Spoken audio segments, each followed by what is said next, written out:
Students, class 8, chapter number 15, Introduction to Graphs. Introduction to Graph, chapter number 15. In the previous video, we completed chapter number 4, Practical Geometry. In this chapter, we discuss about graph. So, firstly, discuss about bar graph. Bar graph. A bar graph is used to show comparison among categories. यानी कि bar graph का जो use है वो किया जाता है किन्हीं भी कैटेगरीज को कंपेयर करने के लिए. इट में कंसिस्ट ऑफ 2 और मोर पैरेलल वर्टिकल और हॉरिजॉन्टल बार्स या रेक्टेंगल्स. तो आपको बार ग्राफ की ये इन्फॉर्मेशन नोट करनी है. हालांकि हम बार ग्राफ ऑलरेडी डिस्कस कर चुके हैं in chapter number 5 data handling. So you can see the chapter clearly and note down the definition of this bar graph. Okay student, second type of graph is pie graph या pie chart. A pie graph is used to compare parts of a whole. Pi graph को हम use करते हैं जब हमें किसी whole के parts को यानी कि किसी कंप्लीट चीज़ के पार्ट्स को कंपेयर करना हो. Then we represent a pie chart and the pie chart we also discuss in the chapter number 5 data handling. So see the chapter again.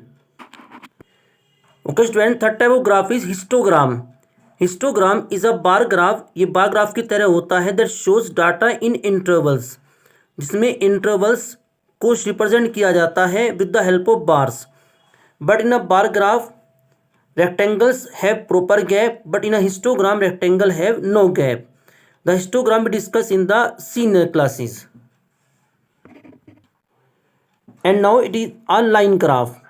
Line graph displays data and change continuously over period of time. Line graph तब display किया जाता है, तब draw किया जाता है जब कोई इंफॉर्मेशन चेंज होती है कॉन्टीन्यूसली, यानी कि लगातार चेंज हो रही है एक पर्टिकुलर पीरियड ऑफ टाइम के साथ.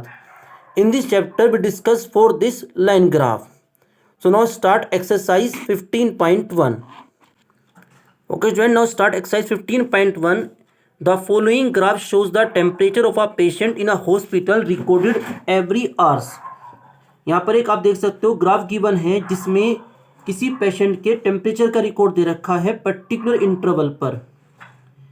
It's mean this represent time period and it represent temperature in degree Celsius. Now we have to question what was the patient's temperature at 1 PM. 1 PM पर patient का temperature क्या था वो हमें इस graph की हेल्प से बताना है. तो firstly we read 1 PM at this time and we travel vertically and we meet the graph at this point. And now we read scale horizontally and the value we obtain this and it is exact value between 36 and 37. And the exact value between 36 and 37 is 36.5. So its answer is 36.5 degree Celsius. B part. When was the patient's temperature 38.5 degree Celsius? यानी कि किस समय patient का temperature 38.5 degree Celsius था. Now we read the temperature 38.5 which is like between 38 and 39. It is 38.5 degree Celsius. Now we move horizontally and it is a point. And now we move vertically and the time is 12 noon. तो exact 12 noon उसका temperature कितना था जो record किया गया था वो था 38.5 डिग्री सेल्सियस. तो इट्स आंसर इज 12 noon. तो I sure these two parts are clear. Just note down. Okay student, now discuss it's C part. In the C part the patient's temperature was the same 2 time during the period. यानी कि इस graph के according ऐसे 2 time period हैं जब patient का temperature बिल्कुल same है. तो वो 2 टाइम कौन कौन से मेंशन किए जाएंगे. तो we observe that at 1 PM and at 2 PM. अगर हम इन दोनों टाइम को देखते हैं, at 1 PM temperature 36.5 degree Celsius, at 2 PM temperature also 36.5 degree Celsius. तो it's answer is 1 PM and 2 PM. Now discuss its D part. In the D part, what was the temperature at 1:30 PM? How did you arrive at your answer? अब यहाँ 1:30 PM पर पूछ रहा है time, जबकि यहाँ पर 9 AM, 10, 11, 12, 1, 2, 3. तो 1:30 PM is like between 1 and 2. अगर हम यहाँ से हम वर्टिकली मूव करते हैं, then we read here and this point. तो आंसर इज 36.5 डिग्री सेल्सियस, यानी कि it's answer is also 36.5 degree Celsius. Now उसका क्वेश्चन ये है कि आपने आंसर तक आप कैसे पहुंचे. Because we observe that from 1 to 2 PM the graph is a straight line and parallel to x-axis. It is called x-axis because the horizontal line. So it's mean from 1 PM to 2 PM the patient temperature is constant. So answer is 36.5 degrees Celsius. E part, during which period did the patient's temperature showed an upward trend? यानी कि वो कौन से time period है जब temperature patient का ऊपर की तरफ इंक्रीज हो रहा है. तो यू कैन ऑब्जर्व एक ये वाला time period, it mean 9 AM to 10 AM,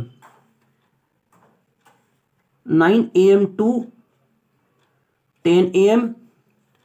दूसरा time period 10 AM to 11 AM, 10 AM to 11 AM and 2 PM to 3 PM. तो ये वो दो टाइम पीरियड हैं जब पेशेंट का टेम्परेचर ऊपर की तरफ इंक्रीज होता है. तो I sure question number 1 is clear, just note down. Okay student, now start question number 2. In the question number 2 the following line graph shows the yearly sales figures for a manufacturing company. एक manufacturing company है, तो उसने particular years में, यानी कि 2002, 2003, 2004, 2005, 2006, इन particular years में कितनी sales की उसका रिकॉर्ड दे रखा है in rupees and crores. Now what is the question, what was the sale in 2000. तो in the 2000 we read the graph vertically and observe the amount is 4 crore. तो it's answer is first part 4 crore.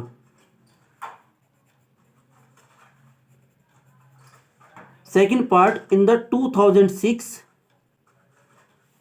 answer is 8 crore.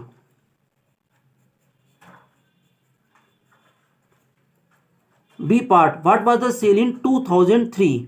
In the 2003 sale is between 6 and 8. There is the value is 7. So its answer is 7 crore. And in the 2005 we observe that the sale is 10 crore.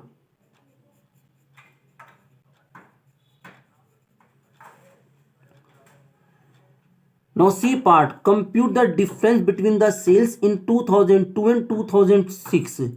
In the 2002 their sale is 4 crore and the 2006 their sale is 8 crore. So their difference is 4 crore. So its answer is 4 crore. Now D, in which year was there the greatest difference between the sales as compared to its previous year? यानी कि वो कौन सा year है जहाँ जिसमें पिछले साल की कंपेयर में ज़्यादा सेल में इंक्रीमेंट हुई, यानी कि डिफरेंस ज़्यादा है उनके बीच में. तो we observe that for 2000 to 2005 ये वो टाइम पीरियड है जब सेल में बहुत ज़्यादा इंक्रीमेंट हुई, यानी कि इन दोनों की अमाउंट में डिफरेंस ज़्यादा होगा, यानी कि 10 and 6 their difference is 4 crore. यानी कि यहाँ पर जो 2005 है हम ये कह सकते हैं कि इसका आंसर इज 2005 जो कि प्रीवियस से है. हालांकि है तो इसमें और इसमें भी, लेकिन 2002 is not the previous year of 2006. अगर आप इनमें कंपेयर करते हो तो इनका डिफरेंस है 2 करोड़, इनका डिफरेंस है 6 करोड़, वो सॉरी 4 करोड़, इनका डिफरेंस है ओनली 1 करोड़ और इसका डिफरेंस है हमारे पास यहाँ पर 4 और यहाँ पर है हमारे पास 7, यानी कि 3 करोड़। तो it's mean the answer is 2005। ये वो ईयर है जब सबसे ज़्यादा डिफरेंस है सेल में in compare of previous year. तो I sure question number 2 is clear, just try it. Okay, then now we discuss question number 3. For the experiment in botany, two different plants, plant A and plant B, were grown under similar laboratory condition. These heights were measured at the end of each week for 3 weeks. यानी कि 3 weeks के दौरान हर week के and में उनकी height को major किया गया। तो ये हमारे पास एक ग्राफ आया निकल कर। Now according to the graph we have to find out answers of sub question. तो यहाँ पर जो पहला क्वेश्चन है, what is the first question? Yes, what is the first question? एक second, okay. What is the first question? How high was plant A after 2 weeks?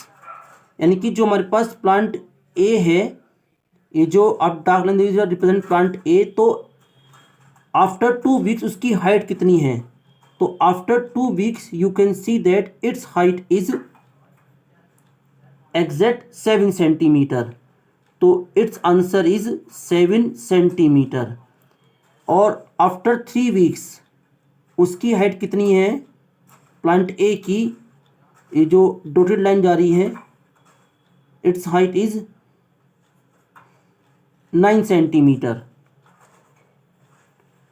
B part, how high was plant B after 2 weeks? तो plant B दोनों की height same है, तो it's answer also 7 centimetre. And at the after 3 weeks its height is 10 centimetre. C part, how much did plant A grow during the 3rd week?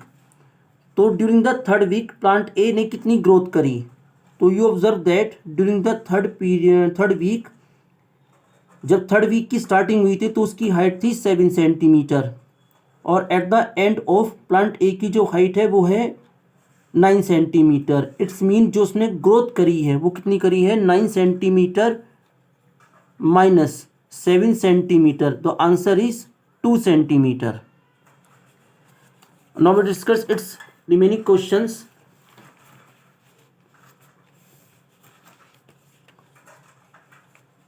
D part. In the D part, how much did plant B grow from the end of the 2nd week to the end of the 3rd week? Plant B ने 2nd week के and से 3rd week के and तक कितनी growth करी? 2nd week का जब and था तो उसकी हाइट थी 7 सेंटीमीटर, और at the end of 3rd week उसकी हाइट है 10 सेंटीमीटर। तो उसने कितनी ग्रोथ करी? Obviously 10 centimeter minus 7 centimeter, it's mean 3 centimeter. Now E part, during which week did plant A grow most? यानी कि किस वीक के दौरान प्लांट ए ने ज़्यादा ग्रोथ करी, सबसे ज़्यादा ग्रोथ करी? अगर हम डॉटेड लाइन को ऑब्जर्व करते हैं तो at the end of first week उसकी ग्रोथ थी केवल 2 सेंटीमीटर, 0 से 2, और at the end of 2nd week उसकी ग्रोथ थी 2 सेंटीमीटर से 7 सेंटीमीटर की ग्रोथ हो गई उसकी 5 सेंटीमीटर, और यहाँ पर इसकी ग्रोथ थी ओनली 2 सेंटीमीटर। तो हम कह सकते हैं कि जो 2nd वीक था उसके दौरान उसकी जो ग्रोथ थी सबसे ज़्यादा हुई। During which week did plant B grow least? किस वीक के दौरान प्लांट बी की ग्रोथ सबसे कम हुई? सबसे कम अगर हम प्लांट बी को ऑब्जर्व करें, during the 1 week whose growth is only 1 centimeter. 2nd week के दौरान उसकी ग्रोथ 1 से डायरेक्ट 7 सेंटीमीटर, ग्रोथ काफ़ी अच्छी हुई। इन द 3rd वीक के दौरान उसकी ग्रोथ 7 सेंटीमीटर टू 10 सेंटीमीटर, यानी कि ग्रोथ हुई 3 सेंटीमीटर। तो इसका आंसर आएगा फर्स्ट वीक। फर्स्ट वीक वो वीक था जब उसकी ग्रोथ सबसे कम हुई। And last part, were the 2 plant of the same height during 1 week shown here? यानी कि वो कौन सा टाइम में है जब दोनों की हाइट, मतलब कौन सा वीक है जब दोनों की हाइट सेम है? तो बिल्कुल ऑब्जर्व कर सकते हैं, इट इज़ द, ये वो पॉइंट है जब दोनों की हाइट बिल्कुल सेम है, यानी कि एंड ऑफ 2nd वीक। तो it's answer is end of second week. So I sure third question is also clear. Just note down. In the next video we continue chapter number 15 exercise 15.1. Thank you very much.